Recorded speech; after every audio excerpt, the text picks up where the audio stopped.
Chancellor will be aware of serious concerns regarding welfare reform, and my constituent told me last week, "I'm terrified of what will happen to me if I can't work. I'm already having thoughts of suicide at the prospect of these changes and what they mean for disabled people."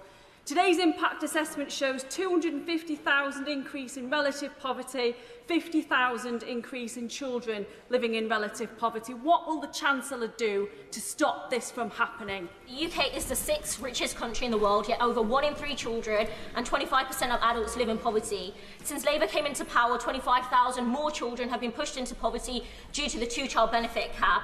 And now, according to the government's own impact assessment, over 250,000 people will be pushed into poverty as a result of these cuts, including 50,000 children. So I asked the Chancellor, who earns over £150,000 annually, has accepted £7,500 worth of free clothing, and recently took freebie tickets to see Sabrina Carpenter.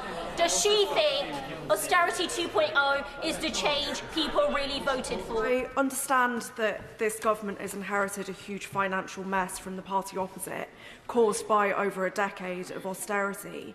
But what is the justification for cutting disability benefits, especially when a third of disabled people are already in poverty, instead of choosing to tax the growing wealth of the super rich? For example, a 2% tax on assets over 10 million, which could raise 24 billion a year.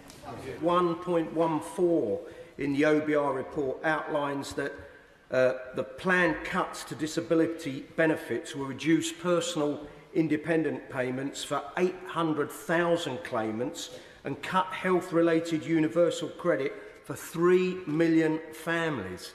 Isn't it time we ask those with the broadest shoulders to carry the heaviest burden rather than the poorest in our society? My honourable friend, the member for St Albans, gave examples of alternative taxes to Labour's national insurance increases, asking that big banks, social media giants and online gambling companies to pay their fair share of tax.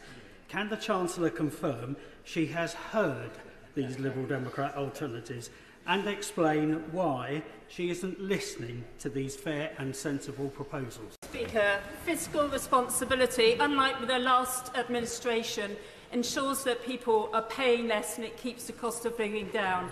However, as a Labour Party, we've got an additional responsibility around having social responsibility. So can we look at those DWP changes again? Of course, protecting the most vulnerable, but it's those people just above that band which are set to lose, and we're really worried about those.